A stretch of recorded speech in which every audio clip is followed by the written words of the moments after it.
الحمد للہ رب العالمین والصلاة والسلام علی سید المرسلین وخاتم النبیین والمبعوث رحمۃ للعالمین وبعد اعوذ باللہ من الشیطان الرجیم بسم اللہ الرحمن الرحیم فَإِنْ آمَنُوا بِمِثْلِ مَا آمَنْتُمْ بِهِ فَقَدِ اهْتَدَوْا وَإِنْ تَوَلَّوْا فَإِنَّمَا هُمْ فِي شِقَاقٍ فَسَيَكْفِيكَهُمُ اللَّهُ وقال جل شانه عن الصحابة وألزمهم كلمة التقوى وكانوا أحق بها وأهلها وقال جل جلاله هو الذي بعث في الأميين رسولا منهم يتلو عليهم آياته ويعلمهم الكتاب والحكمة ويزكيهم وقال النبي صلى الله عليه وسلم الله الله في أصحابي لا تتخذوهم غرضا من بعدي فمن أحبهم فبحبي أحبهم ومن أبغضهم فببغضي أبغضهم صدق الله وصدق رسول الله صلی اللہ علیہ وسلم۔ احباب کرام، ہماری آج کی مجلس کل کی مجلس کا اعادہ ہے۔ میں کوشش تو کروں گا کہ سب چیزیں ذکر ہو جائیں، اگر کوئی چیز رہ گئی تو آپ نے یاد کرانا ہے۔ تو میں نے سب سے پہلے یہ گزارش کی تھی کہ حضرات صحابہ کرام امت مسلمہ کے وہ سرخیل ہیں جن کی تربیت خود جناب نبی کریم صلی اللہ علیہ وسلم نے فرمائی، اور جن کو اللہ تبارک و تعالیٰ نے اوجب الواجبات جو مکلفین پر ہے وہ ہے اللہ کی ذات پہ ایمان لانا، اور ارکان ایمان آمنت باللہ و ملائکتہ و کتبہ و رسلہ والیوم الآخر والقدر، یہ 6 جو ارکان ایمان ہیں، ان تمام میں اللہ نے حضرات صحابہ کو نمونہ بنایا۔ تو صحابہ کا مسئلہ صرف فضیلت کا نہیں یا ان کی شرافت و کرامت کا نہیں، بلکہ یہ مسئلہ ایمان اور عقیدے کا مسئلہ ہے۔ یہ سب سے پہلے بات میں نے کی تھی کہ حضرات صحابہ اللہ تعالیٰ نے ان کو قیامت تک کے انسانوں اور مکلفین، وہ مرد ہوں یا عورتیں ہوں، کیونکہ اللہ کی شریعت سب کے لیے عام ہے، تو ان سب کے لیے ایمان میں نمونہ بنایا۔ تو گویا صحابہ کا مسئلہ ایمان اور عقیدے کا مسئلہ ہے۔ اب ہمیں حضرات صحابہ کے بارے میں جب بھی عوام میں گفتگو کریں تو سب سے پہلے عوام کو یہی نقطہ سمجھانا ہے۔ اب اللہ تعالیٰ نے نماز کے اندر تو رسول اللہ کے بارے میں فرمایا، اور آپ نے ارشاد فرمایا صلو کما رأیتمونی اصلی، کہ تم اس طرح نماز پڑھو جیسے تم نے مجھے نماز پڑھتے دیکھا۔ بلکہ حج کے بارے میں حضور کا یہ اعلان تھا لوگوں کے لیے، خذوا عنی مناسککم، حج کے اعمال کو مناسک حج کہا جاتا ہے۔ تو آپ نے فرمایا لوگو تم مجھ سے مناسک حج سیکھ لو۔ اب رہا ایمان، تو یہ اللہ نے یہ فرمایا فَإِنْ آمَنُوا بِمِثْلِ مَا آمَنْتُمْ بِهِ، کہ جو لوگ اس طرح ایمان لائے جس طرح تم ایمان لائے ہو۔ اب دیکھیں آمنتم، ماضی کا صیغہ ہے، یعنی تم ایمان جیسے لا چکے ہو اس طرح لوگ بھی ایمان لائیں۔ اور ایسے ہی فرمایا اللہ نے حضرات صحابہ کے بارے میں وَأَلْزَمَهُمْ كَلِمَةَ التَّقْوَىٰ وَكَانُوا أَحَقَّ بِهَا وَأَهْلَهَا، کہ اللہ نے کلمہ تقویٰ کو چسپاں کر دیا ان کے ساتھ، اور وہی اس کے اہل تھے، اور وہی اس کے سب سے زیادہ انسانوں میں حقدار تھے۔ اب اللہ ایک چیز کی خبر دے ماضی میں کہ یہ قصہ ایسے ہوا۔ یوسف علیہ السلام کا قصہ ایک ماضی کا قصہ ہے، موسیٰ، عیسیٰ اور فرعون اور ابراہیم و نمرود، تو یہ سب قصص قرآنی ماضی کے قصے ہیں۔ تو جس ماضی کے قصے کو قرآن کریم کی نصوص بیان کریں، اب میں آپ سے پوچھتا ہوں کہ اس کا انکار انسان کو دائرہ اسلام سے خارج کرتا ہے یا نہیں؟ یقیناً جو اللہ کی تکذیب کرے، اللہ اور اس کے رسول کی تکذیب کرے، وہ شخص کھلا دشمن ہے اللہ تعالیٰ کا اور اس کے رسول کا اور دین کا۔ تو جب اللہ نے ماضی کے صیغے میں آمنتم کہا اور ماضی کے صیغے میں الزمہم کہا، تو نبی کریم صلی اللہ علیہ وسلم نے پھر اور وضاحت فرمائی، کس طرح؟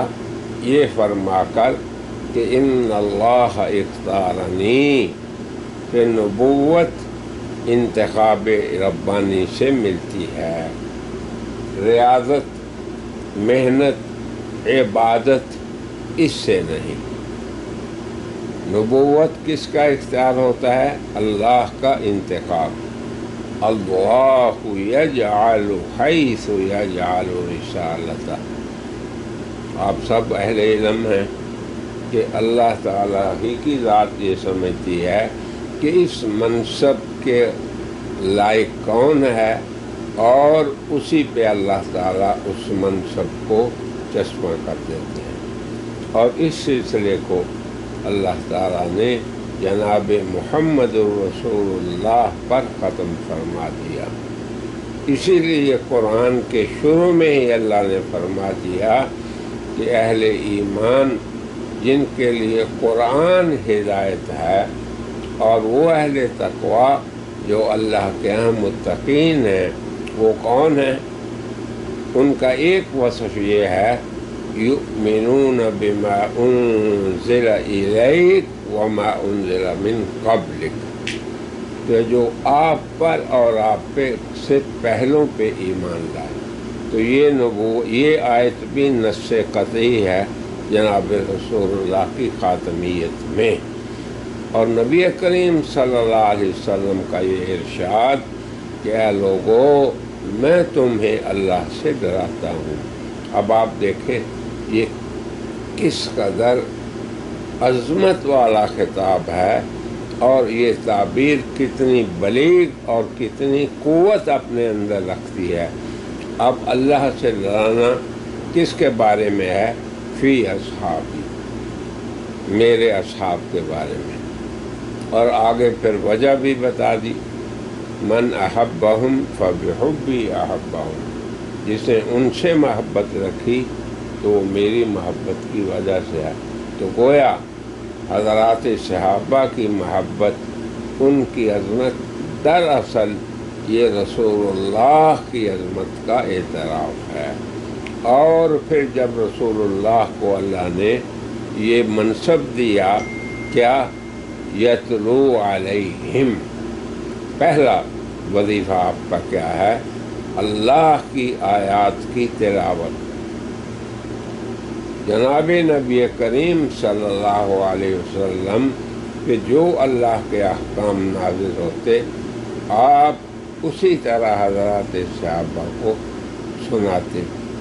اب آپ کو پتہ ہے کہ اللہ تعالیٰ نے وحی کے بارے میں فرمایا لا تحرک بہ لسانک لتعجل بہ، کہ آپ اپنی زبان کو حرکت میں نہ لے آئیں تاکہ جلدی نہ آپ کریں، اس ڈر سے کہ میں کوئی چیز بھول نہ جاؤں، یہی مقصد تھا آپ کا۔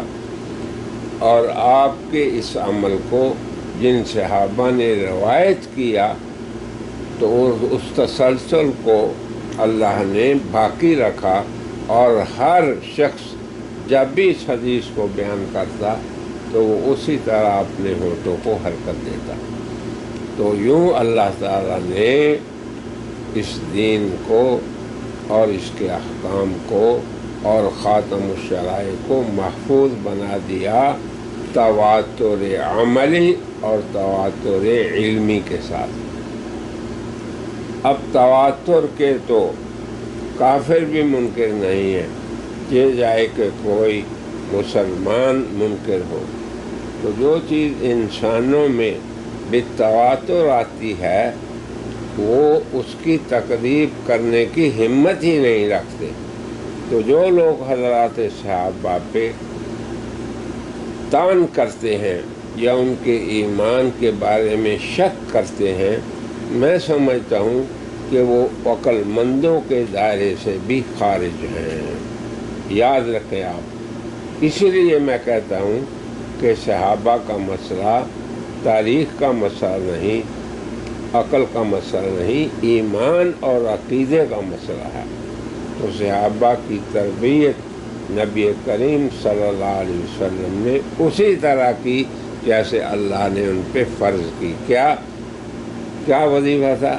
اول وظیفہ آیات کی تلاوت، پھر آگے کتاب اس کی تعلیم، پھر آگے دانائی اور حکمت کی تعلیم، یعنی احتجاج شریعت کے لیے کیسے کیا جائے اور کس طرح کسی امر کو فرض، واجب اور سنت کہا جائے۔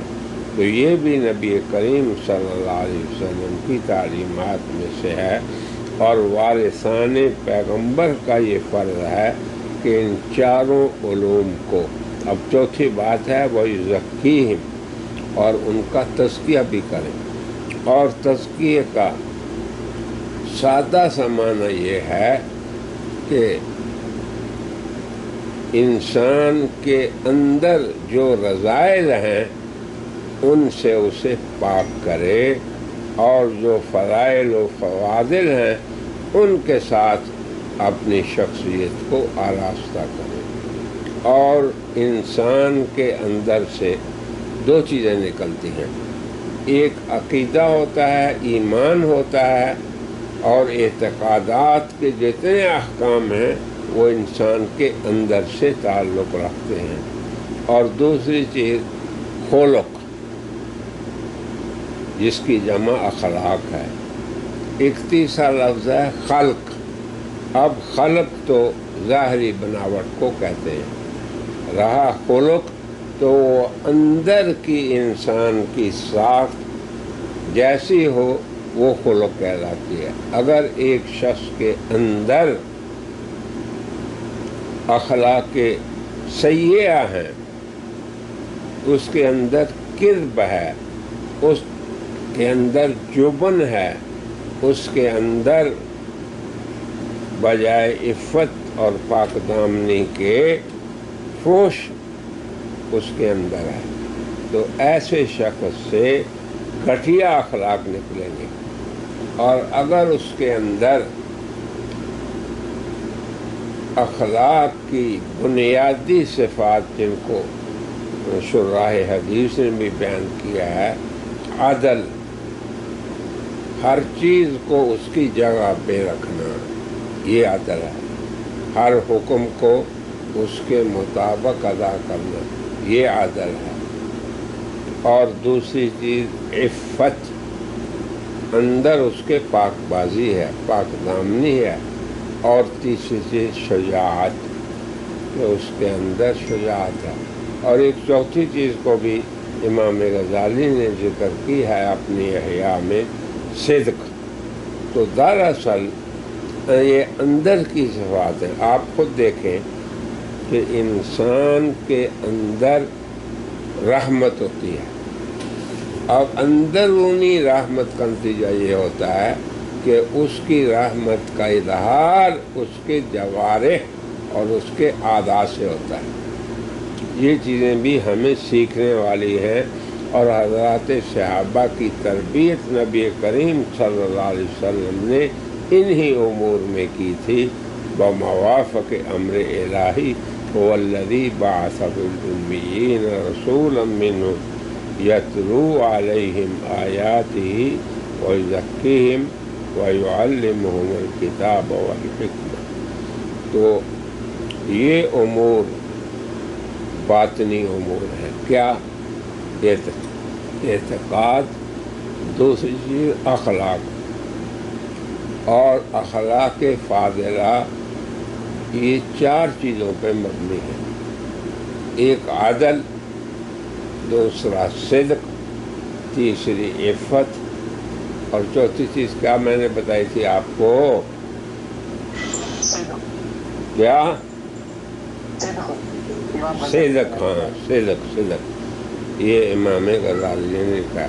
حضرات صحابہ کرام کی آپ پوری سیرت کو دیکھ لیں تو وہ نبی کریم صلی اللہ علیہ وسلم جس شریعت کو لائے اس کے ظاہری احکام پہ بھی عمل کرنے والے تھے۔ میں نے آپ کو بتایا کہ جب آپ حضرت صحابہ پہ گفتگو کریں تو اس انداز سے گفتگو کریں کہ آپ کی گفتگو ایسے ہو جیسے موتی آپ نے پرو دی۔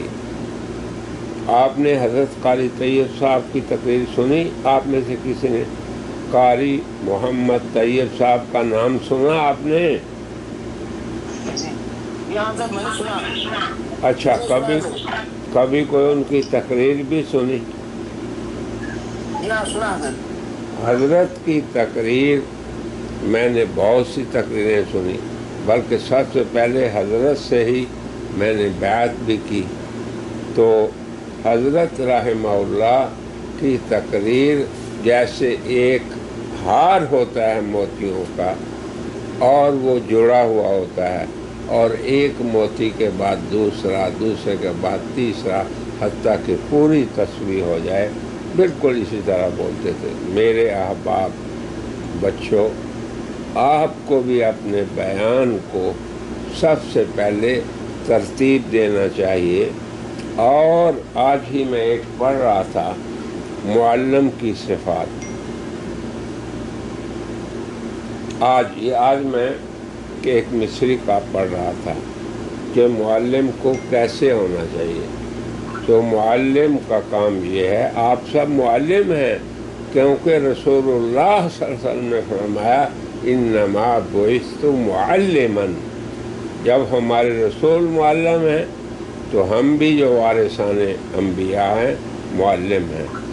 اب دیکھیں آپ، معلم کا کام کیا ہوتا ہے کہ سب سے پہلے اپنے مخاطب کی نفسیات کو جانیں کہ کون شخص کس طرح میری بات کو سمجھے گا، تو نہ اپنی بات کو ان کے مستویٰ اور ان کے معیار سے اوپر رکھے، اور نہ ہی اپنی بات کو بغیر ترتیب کے ڈال دے لوگوں پہ۔ اس امر کی ان لوگوں کو بھی ضرورت ہے جو ایک سنی معاشرے میں رہتے ہیں، اور ان کو بھی ضرورت ہے جن کو ان لوگوں کا مقابلہ کرنا ہے جو حضرات صحابہ کے ایمان اور ان کے تقوی میں شک کرنے والے لوگ ہیں۔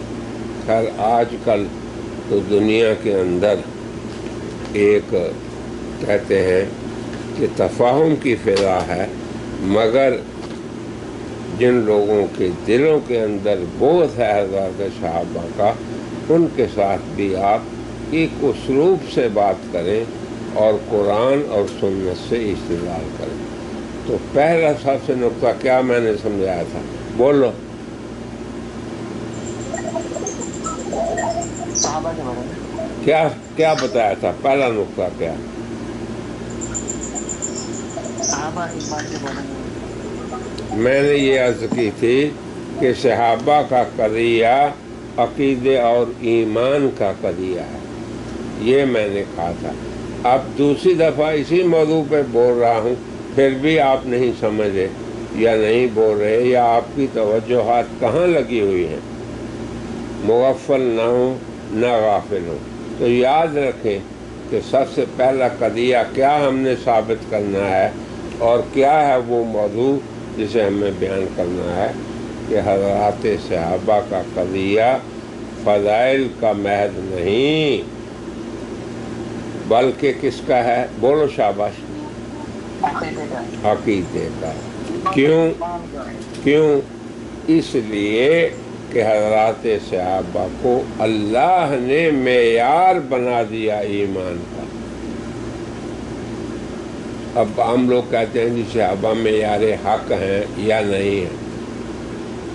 میں اس بات کو چھوڑ دیتا ہوں. صحابہ معیار ایمان ہیں بے نص قرآن. کیا دلیل ہے کہ صحابہ معیار ایمان ہے؟ کیا نص ہے قرآن کی؟ بولو شاباش، نص بولو. فَإِنْ آمَنُوا بِمِثْلِ مَا، بولو. اب آمنتم میں اللہ کی شہادت صیغہ ماضی میں ہے یا مضارعہ میں؟ بولو. ماضی میں.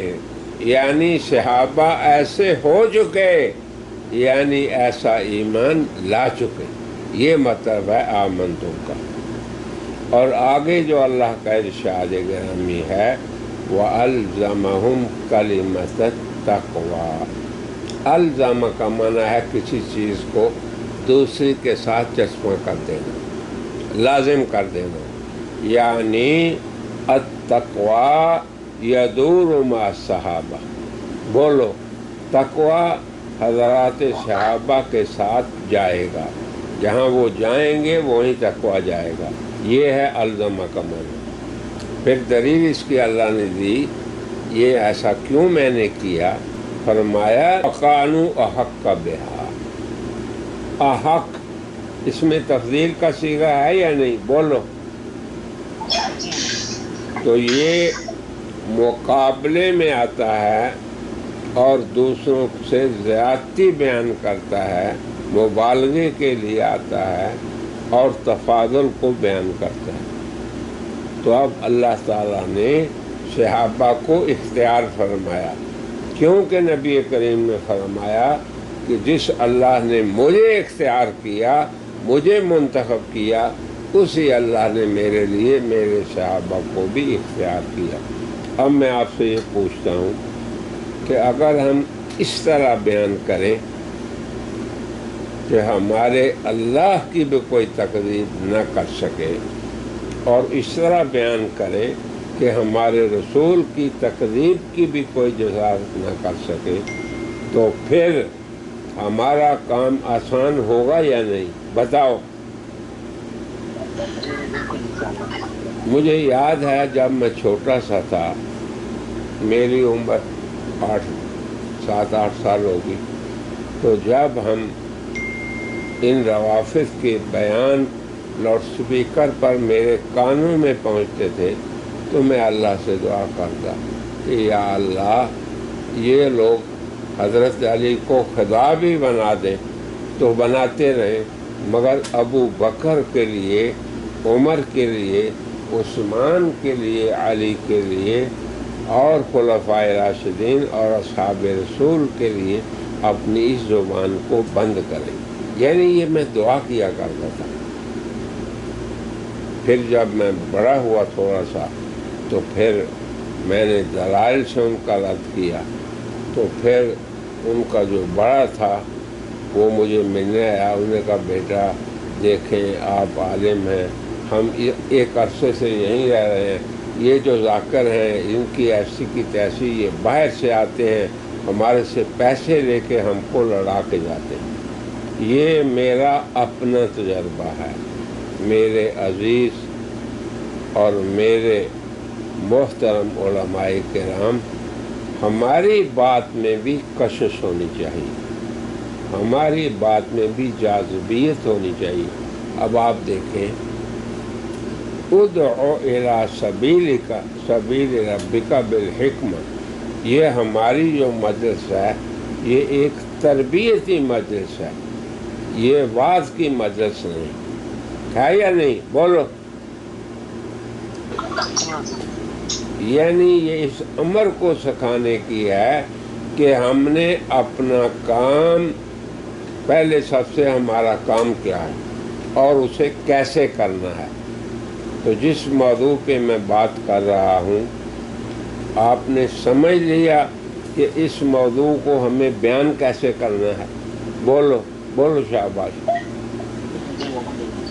الحمدللہ۔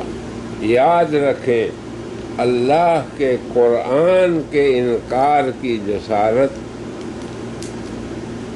کوئی انسان ایسا جو عقل اپنے اندر رکھتا ہے نہیں کر سکتا، اور اگر ایمان کی رائے بھی ہے تو وہ جسارت نہیں کر سکتا۔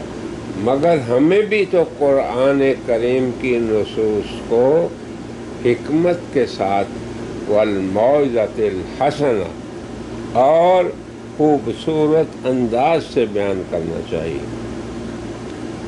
اور ایک لفظ میں اگر آپ کو بتا دوں کہ سننے والا یہ سمجھے کہ یہ مولانا میرے کیا ہیں میرے لیے ناصح ہیں، خیر خواہ ہیں، ہم یہ جو ہے احساس دلا دیں اپنے مخاطبین کو کہ لا اسألکم علیہ اجرا، ہمیں آپ سے کچھ لینا دینا نہیں۔ ہر پیغمبر کا خطاب دیکھیں، یا قوم لا اسألکم علیہ اجرا، اور یہ دیکھیں انی لکم ناصح امین۔ ناصح کا معنی یہ ہوتا ہے کہ مخاطب ہمیں اپنا خیر خواہ جان لے، مان لے، اور امین کا معنی یہ ہے کہ ہم شریعت کی بات کو مکمل طور پہ بیان کریں، اس میں خیانت نہ کریں، اور مسئلہ جو ہے اس کو ٹیڑھا میڑھا یا لوگوں کی خاطر نہیں کریں۔ لیشتروا بہ ثمنا قلیلا، اس کی وعید کے ہم کہیں نہ ٹھہرے کہ یہ وعید ہم پہ آنے لگے۔ تو میرے عزیزو، یہ وہ انداز ہے جو حضرات صحابہ کے بارے میں سب سے پہلے جو میں نے نقطہ بیان کیا اس کے بارے میں ہے۔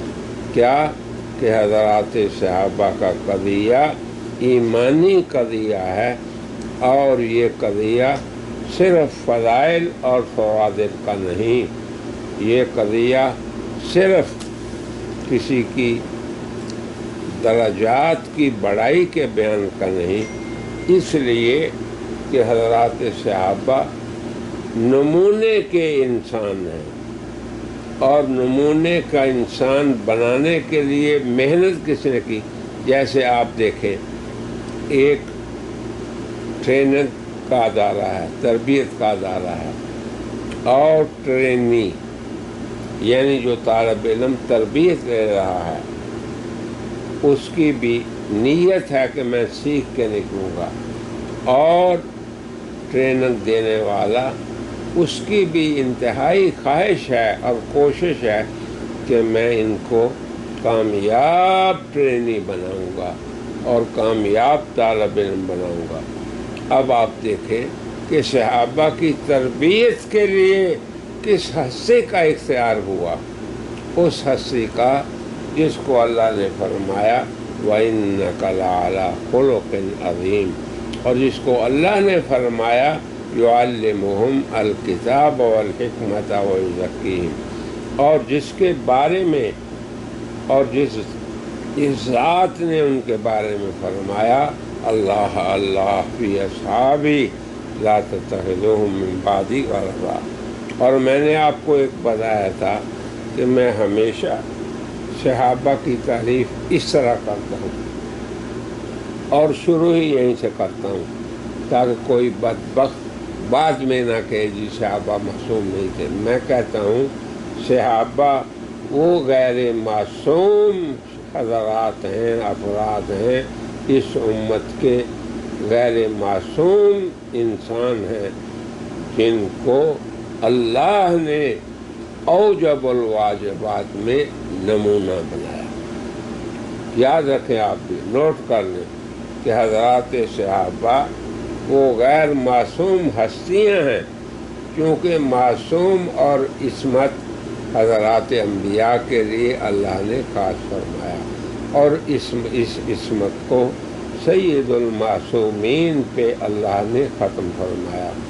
آپ کے بعد کوئی معصوم نہیں، نہ کوئی امام اور نہ کوئی خلیفہ اور نہ ہی کوئی خلیفہ راشد، سب غیر معصوم انسان ہیں، مگر ان غیر معصوم انسانوں میں سب سے بلند واجب ایمان میں جن کو نمونہ بنایا وہ حضرات صحابہ کرام ہیں، اور اگر ان پہ کوئی جسارت کرتا ہے طعن کرنے کی تو یہ دراصل اللہ کے اختیار پہ طعن ہے۔ سب سے پہلے واختار علی اصحابی، اور اس کے بعد جناب معلم اعظم حضرت رحمت للعالمین صلی اللہ علیہ وسلم کی ٹریننگ اور تربیت پہ اعتراض ہے، اور جن کو اللہ نے یہ فرمایا محمد الرسول اللہ، اور آخر میں فرمایا یعجب الزراع۔ یہ جناب رسول اللہ کی تربیت کا اثر کس میں بیان ہوا؟ تورات و انجیل میں اور قرآن میں۔ تراہم رکعا سجدا یبتغون فضلا من اللہ ورضوانا سیماہم فی وجوہہم، پھر آگے فرمایا ذالک مثلہم فی التوراۃ ومثلہم فی الانجیل۔ آگے دیکھیں کزرع اخرج شطأہ فآزرہ فاستغلظ فاستوى علی سوقہ، ایسی کامیاب کھیتی اور اس قدر خوبصورت تناور کھیتی، تناور کھیتی کہ یعجب الزراع، جو ہر دیکھنے والے کو خوش کرتے۔ تو حضرات صحابہ کی تربیت رسول اللہ نے کی، اور ان کی شہادت کہ یہ تربیت کامیاب ہے اللہ نے قرآن میں نہیں دی صرف، بلکہ انجیل میں دی۔ مثلہم فی التوراۃ، اور آگے فرمایا ومثلہم فی الانجیل کزرع، یہ ہیں ان کی مثالیں۔ تو حضرات صحابہ کا قضیہ ایمان کا قضیہ ہے، اور ان کا مسئلہ فضائل کی صرف بات نہیں۔ اب آپ کو یہ یقین ہو گیا کہ صحابہ کا مسئلہ ایمان کا ہے، کیوں کہ ہمارا فرض ہے کہ ہم یؤمنون بما انزل الیک وما انزل من قبلک۔ تو یہ خوشخبریاں اللہ نے تورات میں بھی دیں۔ اب اس پہ کئی قصے شاہد ہیں، حضرت عبداللہ بن سلام والا بھی قصہ ہے، الذین یعرفونہ کما یعرفون ابناءہم، بہت سے قصے آپ کو اپنے مل جائیں گے۔ تو یوں بیٹا سیرت صحابہ کو مطالعہ بھی کیا کرے اور اس طرح بیان بھی کیا کرے۔ اس کے بعد پھر میں نے آپ سے کل جو عرض کی تھی وہ یہ تھی کہ ہمیں حضرات صحابہ کی قربانیوں کو اور اسلام کے لیے، توحید کے لیے، رسالت کے لیے، جناب رسول اللہ کی نصرت کے لیے انہوں نے نفس و نفیس خرچ کیا۔ نفس کا معنی جانے اور نفیس کا معنی قیمتی چیزیں۔ اب آپ دیکھیں چونکہ اہل بیت کے بارے میں اگلے موضوع ہوگا تو میں یہاں اہل بیت کے بارے میں کچھ نہیں ذکر کر رہا. انشاءاللہ کل کے درس میں بتاؤں گا کہ قرآن میں اہل بیت کون ہے. آج آپ کو بنص قرآن اور بنص سنت حضرات صحابہ کے بارے میں اور ان کی شخصیات اور ان کی تربیت اور ان کے مربی اور ان کے معلم، یہ سب امور بیان اس لیے کر رہا ہوں کہ آپ نے بیٹا اس طرح بیان کرنا ہے. مربی آدم کی کامیاب تربیت کا نتیجہ کون ہے؟ بولو. مربی آدم، ہاں شاباش شاباش. جس شخص نے معلم آدم صلی اللہ علیہ وسلم کی تعلیم کو دیکھنا ہے وہ کسے دیکھے؟ بولو. ہاں بالکل. پھر آگے میں نے ایک بات آپ کو بتائی تھی کہ جس طرح صحابہ وحی ربانی کے گواہ ہیں، قرآن کے قرآن ہونے کے گواہ ہیں، سنت کے سنت ہونے کے گواہ ہیں، اسی طرح حضرات صحابہ کی زندگیوں کے واقعات اور ان کے احداث ان کی اپنی زندگی میں وہ ہمارے لیے کیا بن گیا؟ بولو. شاباش. وہ ہمارے لیے شریعت بن گئی. میں اس سے بھی اونچی بات کہہ رہا ہوں. اب میں آپ سے پوچھتا ہوں کہ اللہ کے وہ احکام جو حدود کے متعلق آئے، یہ اچھا کہ آپ کے کل کے سوال کا بھی اس میں جواب آ جائے گا. اللہ کے وہ احکام جو شرعی حدود سے متعلق ہیں، اس کے بیان کا ذریعہ کون بنا؟ بولو. حضرات صحابہ. اللہ کے وہ احکام جو نفس اور نفیس کو اللہ کی راہ میں قربانی کے ہیں، اس کا ذریعہ کون بنا؟ بولو. یعنی ان کی زندگیوں کے شب و روز کے واقعات ہی ہمارے لیے شریعت ہیں. پھر اس بات کو آپ نے دلائل سے بیان کرنا، تاریخ کے شواہد سے بیان کرنا ہے. قرآن کریم کہتا ہے الذین ينفقون اموالهم باللیل والنہار سرا وعلانیہ. اب آپ دیکھیں انفاق کے 4 طریقے بیان ہوئے. کیا؟ پہلا کیا ہے؟ اللیل. دوسرا کیا؟ بولو. النہار. تیسرا کیا؟ سرن. چوتھا کیا؟ علانیتاً. اب آپ یہ بتائیں کہ یہ کام کس نے کیے تھے؟ بولو. ہاں. یوں آپ نے اپنی بات کو مدلل کرنا ہے نصوص کتاب سے اور نصوص سنت سے، اور اس طرح آپ سیرت کی کتابوں سے بھی واقعات نقل کر سکتے ہیں. مگر اصل بنیاد نصوص کتاب و سنت کو بنانا ہے تاکہ کوئی شخص آپ کی بات کا رد نہ کر سکے جو عقل مند ہے. میں آپ کو عقل مند کہہ رہا ہوں، یہ نہیں کہہ رہا کہ جو مومن ہے. کیوں کہ دنیا کے عقلاء اس بات پہ متفق ہیں کہ قرآن حکیم اللہ کا کلام ہے، اور اس بات پہ متفق ہیں کہ یہ جیسے نازل ہوا آج تک اسی طرح محفوظ ہے یا نہیں؟ قُلْ إِنِ اجْتَمَعَتِ الْجِنُّ وَالْإِنسُ عَلَىٰ أَن يَأْتُوا بِمِثْلِهِ، تو کیا لا سکتے ہیں؟ نہیں. لا يَأْتُونَ بِمِثْلِهِ.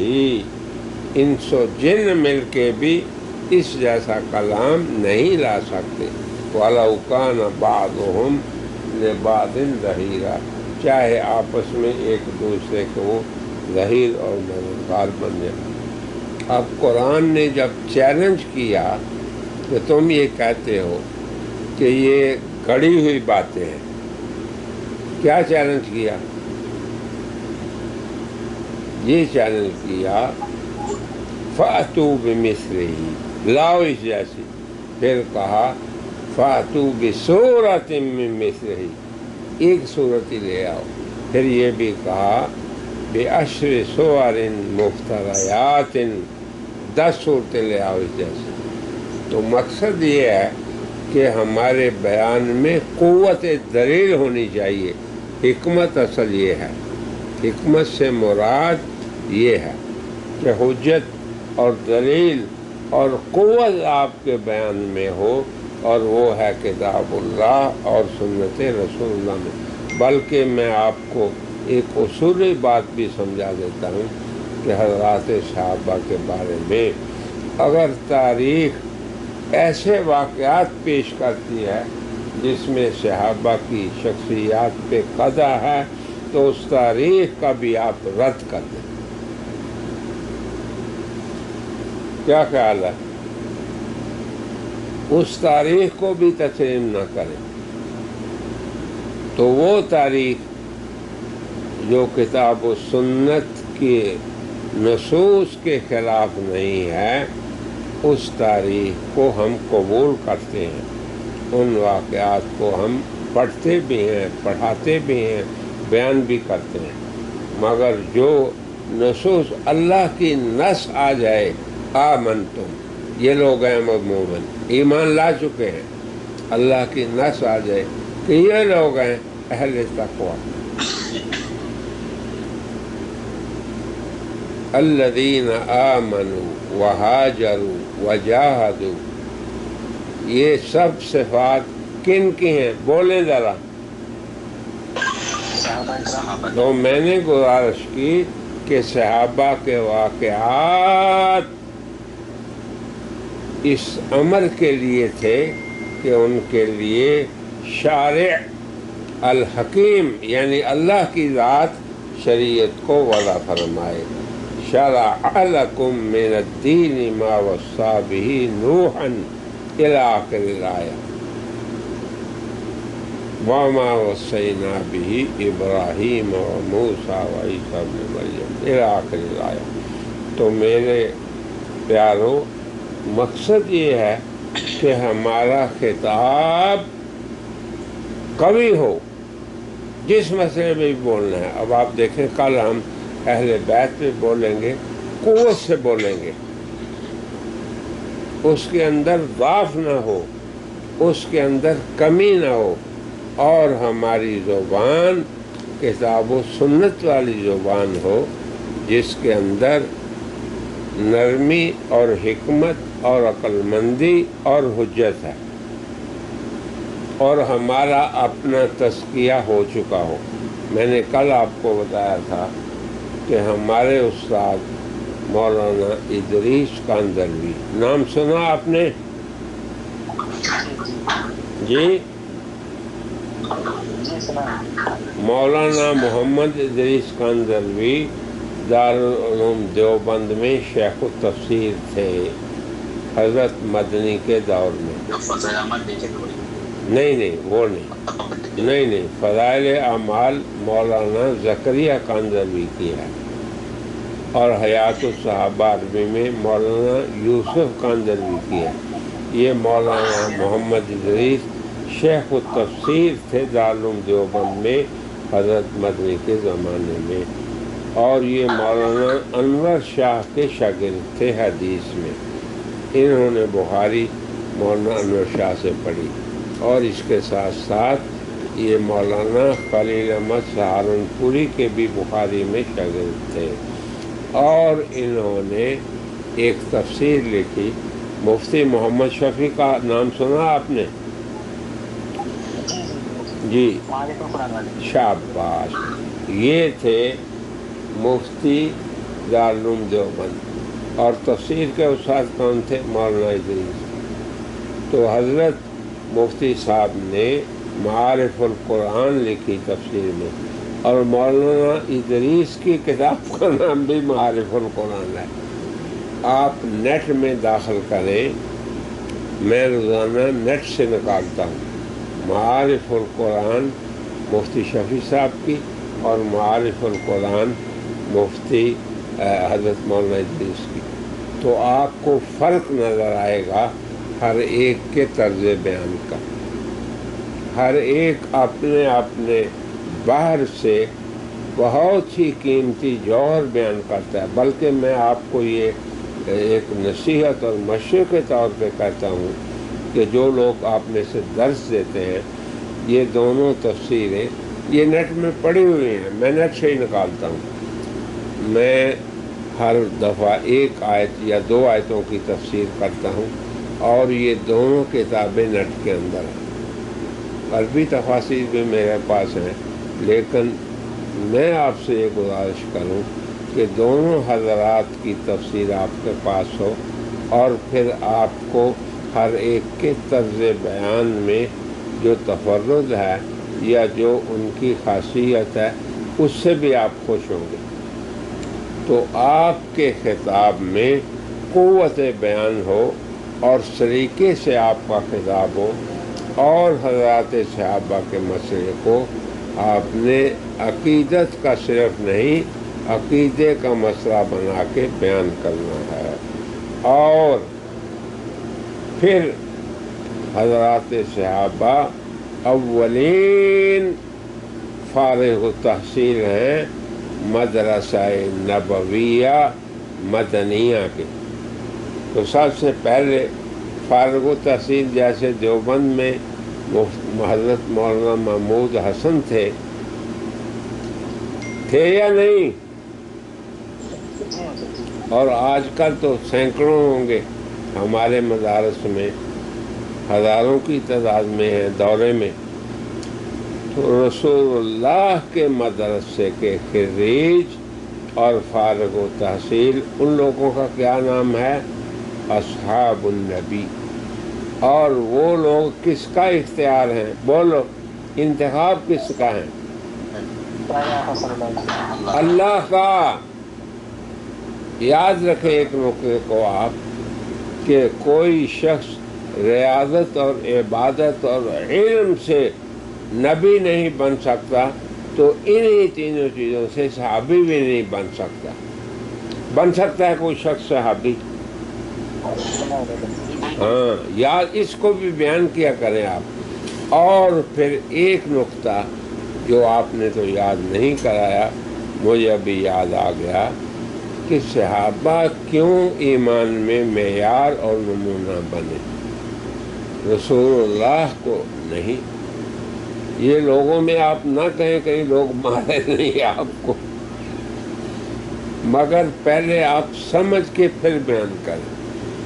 اس لیے کہ رسول مومن بھی ہے، تو ایمان میں نمونہ مومن بھی نہیں بلکہ مومن ہو سکتا ہے. کہ ایمان کیا ہے؟ مثال کے طور پہ کہ رسول اللہ سے محبت کیسی ہو. تو یہ تو نہیں ہے کہ آپ کہیں جیسے رسول اللہ سے محبت کرتے تھے. کیا کریں گے آپ؟ بولو. ہاں، شاباش شاباش. رسول اللہ پہ ایمان کیسے رہنا ہے؟ یہ ہے مومن بھی ہونا. یہ ہے کیا؟ مومن بھی ہونا. تو مومن بھی اس کے لیے مومن بھی نمونہ نہیں ہوگا. کون نمونہ ہوگا؟ مومن.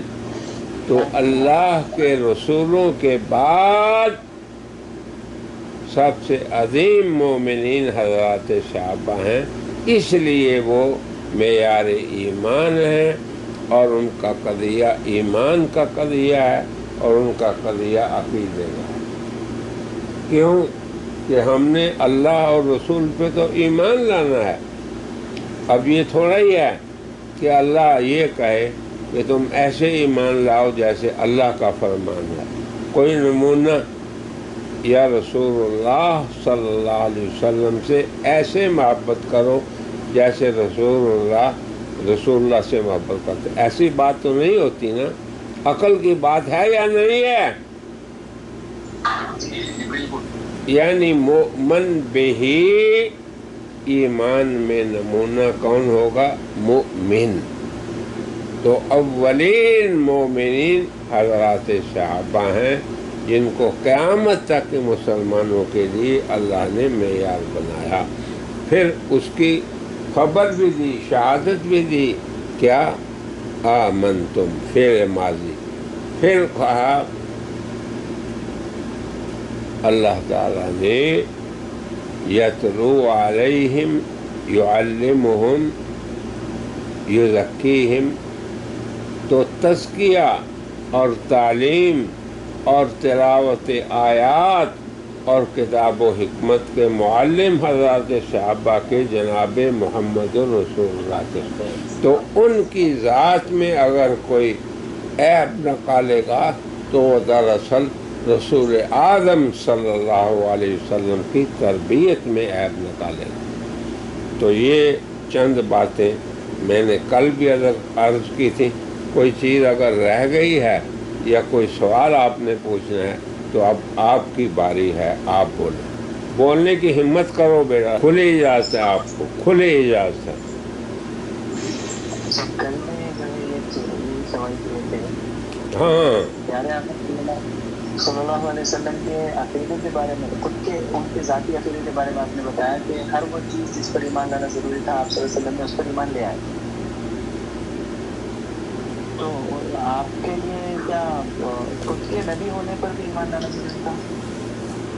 اب اللہ نے قرآن میں کیا کہا ہے بولو؟ اللہ کے بندو، جس دعوت کی ایمان کی دعوت نبی دیتا ہے، نبی جو ہوتا ہے وہ کہتا ہے وَأَنَا أَوَّلُ الْمُؤْمِنِينَ۔ کیا کہتا ہے نبی؟ جس پر ایمان لانے کی دعوت دیتا ہے اپنے بارے میں کیا کہتا ہے؟ وَأَنَا أَوَّلُ الْمُسْلِمِينَ۔ تو جس قدر حضرت معصوم کا ایمان ہوتا ہے اس جیسا تو کوئی انسان، امت مل بھی جائے، ساری امت اگر جمع ہو جائے اور رات دن ان کے ایمان کی محنت کریں اور اعمال کی، تو ایک صحابی کے درجے کو نہیں پہنچ سکتے، کیے جائے کہ کسی نبی کے یا پھر سید الانبیاء۔ اب آپ نے جو کل سوال پوچھا تھا اس کا جواب آپ سمجھ گئے یا نہیں سمجھے؟ پھر سوال کر لو، اگر نہیں سمجھے تو کوئی بات نہیں، چلے۔ اچھا، ابھی میں چیک بھی کروں گا، اگر ہمارا آج کا درس ٹیپ ہو گیا ہے، یہ میرا بیٹا تو کہتا ہے ٹیپ ہو گیا ہے، تو میں انشاءاللہ اس کو گروپ میں بھی ڈال دوں گا، کیونکہ اس پہ کچھ کام کرنا پڑتا ہے۔ تو کل انشاءاللہ ہم آپ کو یہ بتائیں گے کہ اہل البیت کون ہیں، اور پھر آگے جو اہل بیت سے متعلقہ غلط مفاہیم لوگوں میں، بلکہ اہل سنت میں بھی اشاعتیں ہو چکی ہیں چیزیں، ان کی طرف بھی میں اشارہ کروں گا۔ تو حضرات صحابہ کے کوئی قصے میں نے بیان نہیں کیے، میں نے اصولی باتیں آپ کو سمجھا دی، اور قصص تو آپ مجھ سے بھی زیادہ پڑھتے ہوں گے اور صحابہ کے بارے میں ان کی سیرت کا بھی مطالعہ کرتے ہوں گے مجھ سے بھی زیادہ۔ تو اللہ تعالیٰ، میری دعا ہے آخر میں، اللہم یا رب العالمین افتح علی وعلیہم فتوح العارفین، اللہم فقہنی وإیاہم فی الدین، سبحانک اللہم وبحمدک، نشہد ان لا الہ الا انت، نستغفرک اللہم ونتوب الیک۔ تو کوئی سوال نہیں آپ کے ذہن میں آیا آج کے بارے میں؟ یا آپ چلے گئے سارے لوگ؟ نہیں ہے، آپ سب ہیں؟ جی جی موجود ہے حضرت. اچھا. اب میرا آپ سے صرف ایک سوال ہے کہ یہ نکات آپ نے لکھ لی ہے؟ شاباش. اچھا، اب آپ یہ بات میری گزارش ہے، اور میں اپنے ہمیشہ جو مضمون بھی طلباء کو پڑھاتا ہوں تو اس کے دو پہلو سامنے رکھتا ہوں. ایک نفس مضمون کو سمجھنا، اور پھر اسی مضمون کو خواص میں اور عوام میں بیان کرنا. یہ دو چیزیں میں اپنا فرض سمجھتا ہوں کہ نفس مسئلہ اور مسئلے کو بیان کرنے کا طریقہ. تو یہ دونوں چیزیں آپ نے سیکھنی یا نہیں؟ الحمدللہ. تو اب مجھے اجازت ہے کہ میں نکل جاؤں، کیونکہ میں نے مغرب کی نماز ابھی تک نہیں پڑھی. ہمارے ہاں 7:00 پہ اذان ہوئی تھی، تو میں درس میں لگا رہا. تو آپ کو پتہ ہے کہ یہ درس و تدریس جو ہے یہ بھی یعنی اجازت دیتا ہے جماعت سے. اگر آپ رہ گئے تو کوئی حرج نہیں، میں تو ایسے ہی معذور آدمی ہوں. چلیں میں نکل جاؤں، اجازت ہے مجھے؟ جی ٹھیک ہے. السلام علیکم ورحمۃ اللہ وبرکاتہ. وعلیکم السلام ورحمۃ اللہ.